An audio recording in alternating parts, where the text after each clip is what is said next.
আজকে ক্লাস 5 এর model activity task 1, 2 এবং 3 সমাধান আলোচনা করব। তোমরা অবশ্যই এই সমাধানগুলোকে খাতায় টুকে বিদ্যালয় খুললে বিদ্যালয়ে জমা দিবে। আর যারা এখনো চ্যানেলকে সাবস্ক্রাইব করনি অবশ্যই সাবস্ক্রাইব করো, কারণ এই চ্যানেলে তোমাদের নিয়মিত পড়ানো হয়। দেখো, এই যে প্রশ্নগুলো দিয়েছি এই প্রশ্নগুলোকে কিন্তু তোমাদের সমাধান করে বিদ্যালয়ে জমা দিতে হবে।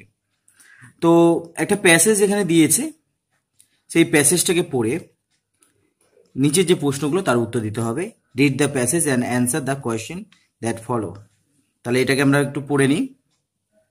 কি বলেছে? Out of all the climbers on the expedition only 4 would get a chance to make an attempt to reach the summit.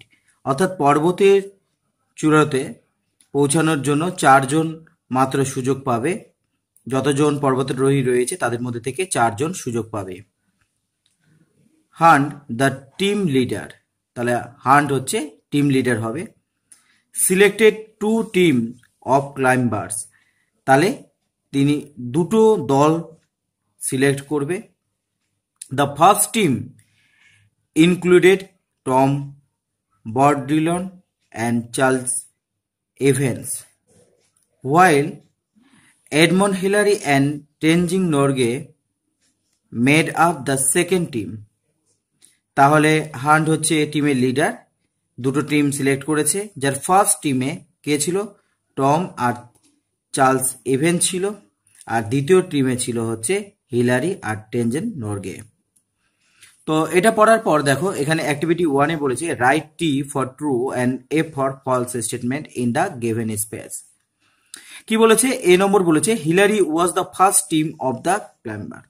তো হিলারি কিন্তু দ্বিতীয় টিমে ছিল, তাই জন্য এটা কিন্তু ভুল, মানে ফলস। বি নম্বর দেখো, hunt was the team leader of the team, ঠিক কথা, তাই জন্য true. Tenzin Norgay was in the second team, ঠিক, তাই জন্য ট্রু। তারপর দেখো অ্যাক্টিভিটি 2 কি বলেছে? Rearrange the words to make sentence, মানে এই যে শব্দগুলো দিয়েছে সেগুলোকে রিঅ্যারেঞ্জ করে একটি বাক্য তৈরি করতে হবে অর্থপূর্ণ। Was very story interesting the, তাহলে কি বলবো? The story was very interesting আমরা বলতে পারি। বি নম্বর দিয়েছে have a dog I Bagha pet name, তাহলে কি বলবো? I have a pet dog name Bagha. তারপরে সি নম্বর বলেছে the race defected tortoise the tortoise defect rabbit in the race। তো এই যে আমরা সেন্টেন্স পেলাম, এখান থেকে আমাকে বলেছে সাবজেক্ট প্রেডিকেট বের করতে বলেছে। তাহলে প্রথমটা দেখো স্টোরি, দ্য স্টোরি হবে সাবজেক্ট আর বাকিটা হচ্ছে প্রেডিকেট, উদ্দেশ্য আর বিধেয়। তারপরে দেখো I have a pet dog named Bagha, তাহলে আইটা এখানে কিন্তু হচ্ছে সাবজেক্ট আর বাকিটা হচ্ছে প্রেডিকেট। একই রকম ভাবে যে থার্ড সেন্টেন্সটা পেয়েছিলাম সেখান থেকে দ্য টর্টরিস হচ্ছে সাবজেক্ট আর বাকিটা হচ্ছে প্রেডিকেট। কি বলেছে? Pick out the proper nouns from the following sentence and write in the space given below. দেখো এক নম্বর বলেছে Everest is the highest peak in the world. তো এখানে প্রপার নাউন মানে কোনো জায়গার নাম, কোনো স্থানের নাম, এগুলোকে আমরা বলে প্রপার নাউন। যেমন ধরো এখানে বলেছে এভারেস্ট, একটাই রয়েছে এভারেস্ট, এটা হচ্ছে এখানে প্রপার নাউন। তারপর 2 নম্বর বলেছে মাই মাদারল্যান্ড ইজ ইন্ডিয়া, এখানে ইন্ডিয়া হচ্ছে প্রপার নাউন হবে। তারপর দেখো কি বলেছে Kalimpong is a district in West Bengal, তাহলে কালিম্পং আর হচ্ছে ওয়েস্ট বেঙ্গল দুটোই হচ্ছে প্রপার নাউন এখানে দাঁড়াচ্ছে। তারপর দেখে কি বলেছে যে অ্যাক্টিভিটি 2-তে বলেছে fill in the blanks with personal pronoun. তোমরা প্রোনাউন তো জানোই, নাউনকে বারবার না ব্যবহার করে সেই ক্ষেত্রে প্রোনাউন ব্যবহার করা হয়। তো কি বলেছে এখানে এ নম্বর, তাহলে এ নম্বর দেখো কি বলেছে রবি ইজ ফন্ড অফ প্ল্যান্টস। তারপর এখানে শূন্যস্থান দিয়েছে ওয়াটার দেম এভরিডে, তাহলে হি এখানে ব্যবহার হবে। তারপর দেখো লতা আশা অ্যান্ড মিনা আর 3 সিস্টার, তাহলে এখানে কি হবে? দে কথাটা ব্যবহার হবে, they go to school together. Darjeeling is a famous hill station, তারপর হবে it is a beautiful place, it হবে এখানে pronoun. I lived with my grandparents, I love them very much, এখানে দেম হচ্ছে প্রোনাউন। তারপরে দেখো কি বলেছে, অ্যাক্টিভিটি 3-তে তোমার বলেছে যে read read section of lesson 3 from wings. তোমাদের যে ইংরেজি বইয়ে লেসন 3টা তোমরা পড়েছো। Now write 5 sentence about a place in India that you have visited or read about. তুমি যে জায়গায় গিয়েছো অথবা পড়েছো এই রকম জায়গার সম্পর্কে, ইন্ডিয়ার এই রকম জায়গা সম্পর্কে 5টা বাক্য লিখতে হবে। আমি লিখেছি দেখো, রিসেন্টলি মানে কিছুদিন আগেই, খুব দূরে নয়, recently I visited one of the most famous historical place Gaur. কিছুদিন আগে আমি গৌড়ে গিয়েছিলাম, যেটা ঐতিহাসিক একটি জায়গা, খুব বিখ্যাত ঐতিহাসিক জায়গা। একটা বাক্য হয়ে গেল। তারপরে দেখো লিখেছি, Gaur was the capital city of Bengal under several kingdom. Kingdom মানে হচ্ছে রাজত্বকালে। তাহলে গৌড় কি ছিল? গৌড় রাজধানী ছিল, বাংলার রাজধানী। অনেক রাজত্বকালে, অনেক রাজার আমলে গৌড় ছিল বাংলার রাজধানী। The city was sacked by Sher Shah Suri. শেরশাহর জন্য এই সিটিটা কি হয়েছিল? ধ্বংস হয়ে গিয়েছিল। An outbreak of the plague contribute to the city's downfall. এই সিটিটা, এই শহরটা কি হয়েছিল? নিচের দিকে চলে গিয়েছিল প্লেগের জন্য। The course of the Ganges river was located near the city. Course মানে হচ্ছে পথ, গঙ্গা হচ্ছে নদী, তোমরা জানো গঙ্গা নদীর পথ এই শহরের খুব কাছাকাছি রয়েছে। দেখো এখানে কি বলছে, read the passage carefully and answer the question that follow.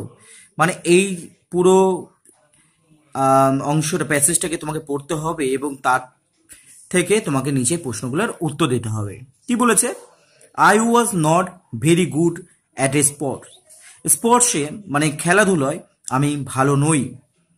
But I could draw very well, কিন্তু আমি খুব সুন্দর ছবি আঁকতে পারি। As a result I became the favourite of our drawing teacher. এর জন্য আমি আমাদের ড্রয়িং টিচারের খুব প্রিয় হয়ে উঠি।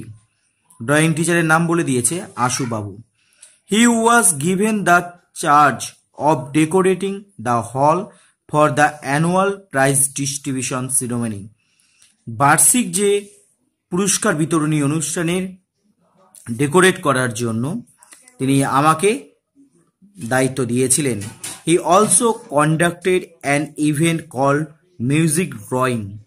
মানে গানের সাথে সাথে ছবি আঁকার একটা প্রতিযোগিতা তিনি কন্ডাক্ট করেছিলেন, মানে প্রচলন করেছিলেন। For this event there would be a blackboard and colour chalk on the table, on a table. টেবিলের উপরে কি ছিল? টেবিলের উপরে একটি ব্ল্যাকবোর্ড রাখা ছিল আর কালার চক রাখা ছিল এই প্রতিযোগিতার জন্য। A student would sing a song. একজন ছাত্র কি করবে? গান গাইবে। And another would draw a picture on the blackboard. আর একজন কি করবে? ব্ল্যাকবোর্ডে ছবিটা আঁকবে। Trying to capture in lines and colours the essence of songs. মানে ওই যে গানের যে বিষয়বস্তু তার উপর ভিত্তি করে ছবিটা আঁকা হবে। In this way through many such year and memorable episode I spent 6 years of my school life. তো এইভাবে আনন্দ এবং কিছু স্মরণীয় মুহূর্তের মাধ্যমে আমি আমার 6 বছর স্কুল লাইফ অতিবাহিত করেছি। তারপর দেখো অ্যাক্টিভিটি 1-এ কি বলেছে, ঠিক রাইট দ্য কারেক্ট অল্টারনেটিভস। যেটা সঠিক সেটাকে দাগ দিতে বলেছে। আশুবাবু ওয়াজ দ্য, আমরা তো পড়লাম যে দেখেছি ড্রয়িং টিচার হবে, তাই ড্রয়িং টিচারে রাইট দিচ্ছি। দ্য রাইটার কুড, যে এই যে বলছে যে সে কি খেলাধুলায় খারাপ কিন্তু সে ভালো ড্রয়িং আঁকতে পারে, তাই একে আমরা রাইট দেবো ড্র ওয়েল। তারপর সি নম্বর দেখো কি বলেছে, the music drawing event needed. দেখো একজন ছেলে গান গাইবে, একজন ছেলে আঁকবে, অর্থাৎ দুইজন আমার প্রয়োজন হবে, তাহলে 2 স্টুডেন্টস। তারপরে দেখো অ্যাক্টিভিটি 2 কি বলেছে, answer the following question in a complete sentence in about 10-15 word. 10 থেকে 15টা শব্দের মধ্যে আমাকে উত্তরগুলোকে করতে হবে। কি বলেছে দেখো, why did the writer become favourite of Ashubabu? আশুবাবুর কেন ফেভারিট হয়েছিল, যে এই প্যাসেজটা বলেছে, লিখেছে। তো উত্তর হবে the writer could draw very well, সুন্দর ছবি আঁকতে পারত। So he became favourite of their drawing teacher Ashubabu. তাই জন্য সে আশুবাবু, ড্রয়িং টিচার আশুবাবুর খুব প্রিয় হয়ে উঠেছিল। স্বাভাবিক ব্যাপার, যে যেটা পারে সেই শিক্ষকের কাছে সে ভালো হয়ে ওঠে। তারপরে দেখো বি নম্বর, how long did the writer spend his life in the school? কত বছর সে স্কুলে কাটিয়েছে। তো আমরা দেখেছি যে লাস্ট লাইনে আমরা পেয়েছি দ্য রাইটার স্পেন্ড 6 ইয়ার, 6 বছর, of his life in the school, এই স্কুলে 6 বছর তিনি কাটিয়েছেন। তারপর দেখো, which charge was given of Ashubabu? কি চার্জ তাকে দিয়েছিল, কি দায়িত্ব তাকে দিয়েছিল? Ashubabu was given the charge of decorating the hall for annual prize distribution ceremony. বার্ষিক যে পুরস্কার বিতরণী অনুষ্ঠানের ডেকোরেটিং করার দায়িত্ব তাকে দেওয়া হয়েছিল। তারপরে দেখো অ্যাক্টিভিটি 3 কি বলেছে, fill in the blanks with the word given in the list below. নিচে যে লিস্ট আছে সেই লিস্ট থেকে এখানে পূরণ করতে হবে। দেখো কি আছে, our Darjeeling tour was truly a memorable, হবে স্মরণীয় experience. The boy is trying to capture the bird with a net, capture হবে। Who is your favourite footballer? এটা একটা প্রশ্ন হতে পারে, ফেভারিট ফুটবলার। তো এখান থেকে আমরা এইভাবে শূন্যস্থান পূরণ করতে পারি নিচের শব্দগুলোকে নিয়ে। তারপর দেখো অ্যাক্টিভিটি 4 কি বলেছে, fill in the blanks with the present and past continuous tense. Past continuous, present and past continuous tense of the verbs given is bracket. দেখো আমরা কন্টিনিউয়াস টেন্সে কি জানি, যে ভার্বের সাথে আইএনজি যোগ হবে আর তার আগে একটা বি ভার্ব থাকবে। তাহলে দেখি, the little children are playing হবে, ভার্বের সাথে আইএনজি আর বি ভার্ব হিসেবে আমরা আর দিব। এখানে চিলড্রেন আছে, অনেকজন থাকলে আর প্লেইং ইন দ্য গ্রাউন্ড। তারপরে আমরা বলছি যে it was raining all night Saturday. যেহেতু স্টারডে মানে গতকালের কথা বলা হয়েছে, তাই জন্য আমরা ওয়াজ ব্যবহার করলাম আর রেনের সাথে আইএনজি দিয়ে দিলাম। তারপর দেখো the devotees are chanting a prayer in the temple. তাহলে এখানে আর দিলাম কারণ অনেকজন আছে, এস দেওয়া আছে, আর ভার্বের সাথে আইএনজি দিলাম কেন, কন্টিনিউয়াস টেন্স করার জন্য। আশা করি তোমরা অ্যাক্টিভিটি 3 বুঝতে পেরেছো। তো তোমরা ভিডিওগুলো দেখতে থাকো, চ্যানেলকে অবশ্যই সাবস্ক্রাইব করো। ধন্যবাদ। Subscribe my channel PKB Math.